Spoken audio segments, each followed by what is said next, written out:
ಆತ್ಮೀಯ H16 news ಅರ್ಥಾತ್ ಹೇ ಸೀತಾರಾಮ್ ನ್ಯೂಸದ ವೀಕ್ಷಕರೇ, ನಾನು ನಿಮ್ಮವ ಎಂ ಆಯುಧ ಮಲ್ಲಪ್ಪ ಜೊತೆ ಅವರು. ತಾವು ಈಗ ಸುದ್ದಿಗಳ ಲೋಕಕ್ಕೆ ಎಂಟ್ರಿ ಹೊಡಿತಾ ಇದ್ದೀರಿ. ಈ ಸುದ್ದಿಗಳನ್ನು ಪ್ರತಿಯೊಂದು ನೋಡೋ ಜೊತೆಗೆ ನಿಮ್ಮ ಅಭಿಪ್ರಾಯಗಳನ್ನು ಹಂಚ್ತಾ ಇರ್ರಿ. ಯಾಕಂದರೆ ಈ ಸುದ್ದಿಗಳು ನಿಮಗಾಗಿ, ನಿಮ್ಮ ಬದುಕಿಗಾಗಿ, ನಿಮ್ಮ ವೈಚಾರಿಕೆಗಾಗಿ, ನಿಮ್ಮ ತಿಳುವಳಿಕೆಗಾಗಿ ಅನ್ನೋದು ನಿಮಗೂ ಗೊತ್ತು. ಜೊತೆಗೆ ನಮಗೂ ನಿಮ್ಮೊಂದಿಗೆ ಇದೊಂದು ಮಾತಾಡುವಂಥ ಜೊತೆಗೆ ಸುದ್ದಿಗಳನ್ನು ಬಿಡುವಂಥ ಕೆಲಸ. ಈ ಕೆಲಸದಲ್ಲಿ ನಾವು ನಿಮ್ಮೊಂದಿಗಿದ್ದೀವಿ ಅಂತ ಹೇಳ್ತಾ ನೋಡ್ತಾ ಇರಿ ಸುದ್ದಿಗಳನ್ನು. 1951 the first constitutional amendment was made in 1951. And 1951 it was Article 19. ಎದಕ್ಕದು article 19? Freedom of expression and freedom of speech. Supreme Court ಒಂದು ಜಡ್ಜ್ಮೆಂಟ್ ಕೊಡ್ತು ಆ ಕಾಲದೊಳಗೆ. ಆ ಜಡ್ಜ್ಮೆಂಟ್ ಏನು ಅಂತಂದ್ರೆ, freedom of expression and freedom of speech ಇದೆ ಫಂಡಮೆಂಟಲ್ ರೈಟ್ ಅಂತ. ಆ ಬರೆದಂಥ ಲೇಖನಗಳಲ್ಲಿ ನೆಹರು ಅವರ ಸರ್ಕಾರದ ಟೀಕೆ ಟಿಪ್ಪಣಿಗಳನ್ನು ಮಾಡಲಾಗಿತ್ತು, ಅವರ ಪಾಲಿಸಿ ವಿಷಯಗಳನ್ನು. ನೆಹರು ಅವರಿಗೆ ತಡ್ಕೊಳ್ಳಿಕ್ಕೆ ಆಗಲಿಲ್ಲ. ಅಲಹಾಬಾದ್ ಹೈಕೋರ್ಟು ಇಂದಿರಾ ಗಾಂಧಿಯವರ ಆಯ್ಕೆಯನ್ನು ಅನೂರ್ಜಿತಗೊಳಿಸಿದ ನಂತರ ಅದನ್ನು ಸುಪ್ರೀಂ ಕೋರ್ಟ್ ಜಡ್ಜ್ಮೆಂಟ್ ಬರೋದಿದೆ ಅನ್ನುವ ಏಕೈಕ ಕಾರಣಕ್ಕೆ ಪ್ರಧಾನಮಂತ್ರಿ, ರಾಷ್ಟ್ರಪತಿ, ಪ್ರಧಾನಮಂತ್ರಿ, ಸ್ಪೀಕರು ಮತ್ತು ಉಪರಾಷ್ಟ್ರಪತಿಗಳ ಚುನಾವಣೆಯನ್ನು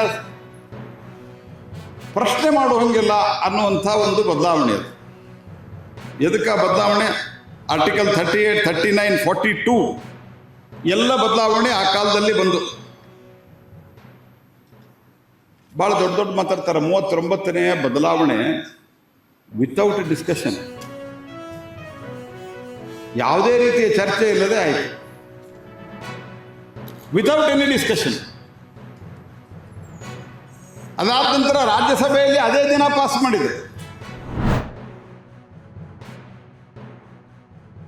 ಕಡೆ ಏನು ನಾವು ಐಡೆಂಟಿಫೈ ಮಾಡಿದ್ದೇವೆ ಅದನ್ನು ಕೂಡ ಅನುಷ್ಠಾನ ಮಾಡಲಿಕ್ಕೆ ಮತ್ತು ಕೊರಗರ ಮನೆ ನಿರ್ಮಾಣ ಮಾಡುವಂಥ ಯೋಜನೆ ಅನುಷ್ಠಾನ ಮಾಡಲಿಕ್ಕೆ ಕ್ರಮವನ್ನು ಕೈಗೊಳ್ಳಲಾಯಿತು.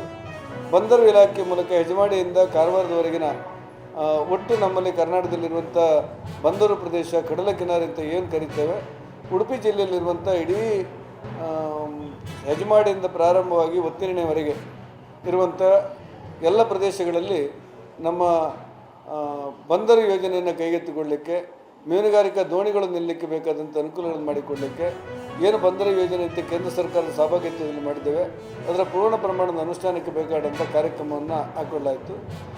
ತುಂಬ ಪರಿಣಾಮಕಾರಿಯಾದಂಥ ಚರ್ಚೆಗಳು ಇವತ್ತಿನ ಸಭೆಯಲ್ಲಿ ನಡೀತು. BSNL ಬಗ್ಗೆ ಸುದೀರ್ಘವಾದಂಥ ಚರ್ಚೆ ನಡೀತು. ರಾಷ್ಟ್ರೀಯ ಹೆದ್ದಾರಿ 169 ಅದರಲ್ಲಿ ಮಲ್ಪೆ, ಇಂದ್ರಾಳಿ, ಪರ್ಕಳ ಮತ್ತು ಪೆರಡೂರು ಭಾಗ, ಪಾಡಿಗಾರ್ ಭಾಗ, ಹೆಬ್ರಿ, ಆಗುಂಬೆ ಘಾಟಿ ಸಹಿತ ಎಲ್ಲ ಇಡೀ ರಾಷ್ಟ್ರೀಯ ಹೆದ್ದಾರಿಯ ನಿರ್ವಹಣೆ ಮತ್ತು ಅದರ ಕೆಲಸದ ಪ್ರಗತಿಯ ಬಗ್ಗೆ ಪರಿಶೀಲನೆ ಮಾಡಲಾಯಿತು. 166 ಅಂತೇಳಿ ನಾವೇನು ರಾಷ್ಟ್ರೀಯ ಹೆದ್ದಾರಿ ಕರೀತೇವೆ, ಹೆಜಮಾಡಿಯಿಂದ ಕುಂದಾಪುರದವರೆಗೆ, ಅಲ್ಲಿ ನಿರ್ವಹಣೆಯೂ ಸೇರಿದಂತೆ ಕೆಲವು ಕಾಮಗಾರಿಗಳು ಪರಿಪಕ್ವ ಅಲ್ಲದೆ ಇರುವಂಥದ್ದನ್ನು ಸರಿಪಡಿಸಲಿಕ್ಕೆ ಮತ್ತು ಕೆಲವು ಕಡೆ ರಸ್ತೆಯಲ್ಲಿ ಅಪಘಾತ ಆಗುವಂಥ ಪ್ರದೇಶವನ್ನು ಪರಿಶೀಲನೆ, ಅಲ್ಲಿ ಕೆಲಸಗಳನ್ನು ಮಾಡಲಿಕ್ಕೆ, ಅಕ್ಕಪಕ್ಕದಲ್ಲಿರುವಂಥ ಸರ್ವಿಸ್ ರೋಡ್ಗಳನ್ನು ಸಮರ್ಪಕ ಮಾಡಲಿಕ್ಕೆ ಇವುಗಳು ಕೂಡ ಇವತ್ತು ಚರ್ಚೆ ಮಾಡಿದೆವು.